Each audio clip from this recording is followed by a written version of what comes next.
जेके media देखने वाले सभी दर्शकों को और सभी भक्तों को जय मां बगलामुखी जी की, जय मां पीताम्बरा जी की। तो आज जिस तरह से वीरवार का दिन है, तो आज हम आपको एक बार फिर से वीरवार के दिन अपने चैनल के माध्यम से मां बगलामुखी जी के, मां पीताम्बरा जी के दर्शन करवाने जा रहे हैं। सांबा के प्राचीन ऐतिहासिक सुनार की मंदिर से, जो मंदिर श्री नरसिंह भगवान जी का ये प्राचीन मंदिर है और यहीं पर मां बगलामुखी जी साक्षात विराजमान है। मैं अपने सहयोगी को बोलूंगा कि दर्शन करवाएं सबसे पहले मां बगलामुखी जी के। देखिए मां बगलामुखी जी किस तरह से पीले चोले में यहाँ पर विराजमान है, ये बड़ा ही सुंदर स्वरूप है। और मैं आपको बता दूं कि मां बगलामुखी जी जो कि इतना शक्तिशाली स्वरूप है, 10 महाविद्याओं में मां बगलामुखी जी जो कि 8वां स्वरूप है।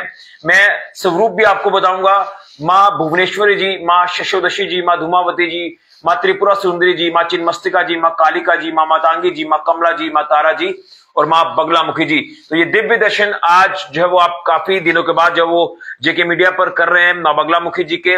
और कहीं ना कहीं हमारी यही कोशिश होती है कि अलग अलग धार्मिक स्थलों पर पहुंचकर आपको भगवान के देवी देवताओं के दर्शन जरूर कराएं। तो आज के दिन के दिव्य दर्शन मां बगलामुखी जी के आप कर रहे हैं। और कहते हैं कि जिस तरह से हिमाचल का जो बनखंडी दिव्य दरबार है मां बगलामुखी जी का, वहां माता रानी साक्षात विराजमान है। और वो मंदिर जो कि पांडवों ने एक ही रात में बना दिया था। तो आप अंदाजा लगाएं कि अगर सच्चे मन से आप माता रानी को याद करते हैं, मां बगलामुखी जी की पूजा अर्चना करते हैं, तो मां बगलामुखी जी आप सभी के ऊपर अपना आशीर्वाद बनाए रखती हैं, आप सभी के ऊपर कृपा बनाए रखती हैं और आपकी मनोकामनाएं पूर्ण होती हैं। और कहते हैं कि रोग बीमारियां कष्ट क्लेश दूर होते हैं, सुख समृद्धि का एहसास होता है। और अगर आप किसी कोर्ट कचहरी के चक्कर में फंसे हैं तो वहां से भी आपको राहत मिलती है, अगर सच्चे मन से आप मां बगलामुखी जी, मां पीताम्बरा जी की पूजा अर्चना करते हैं। भगवान राम भी पूजा अर्चना करते थे। और कहीं ना कहीं जिस तरह से कहते हैं कि शक्तिशाली स्वरूप है माता बगलामुखी जी, और उसी के साथ साथ इसमें अगर कुछ विधियां हम फॉलो करें, जो ये कहते हैं कि हवन भी करवाना चाहिए, घरों के अंदर भी हवन करवाना चाहिए।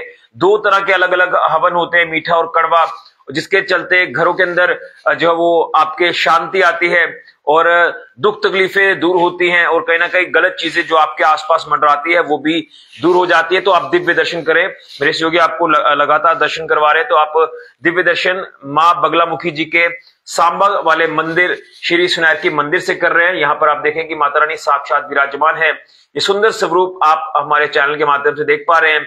मैं सभी से यही कहूंगा कि आप भी मां बगलामुखी जी के मंदिर में एक बार जरूर आए, माता रानी के दरबार में आके माथा टेके और पुण्य के भागी बने। बड़ा ही सुंदर स्वरूप है।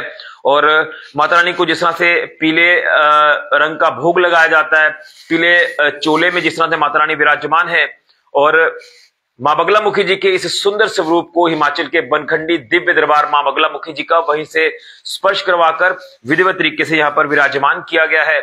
और हवन जिस तरह से आप करते हैं, तो आप यज्ञ नारायण भगवान जी को भी जरूर जो वो याद करें, उनकी पूजा अर्चना करें, यही आप सभी से अनुरोध है।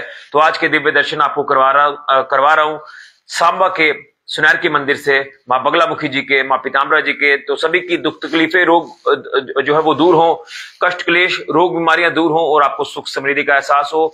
ये मैं मां बगलामुखी जी से, मां पीताम्बरा जी से प्रार्थना करता हूं, कामना करता हूं कि सभी के ऊपर अपना आशीर्वाद सदैव बनाए रखना। अगर कोई किसी से भूल चूक हो जाए तो उनको माफ करना।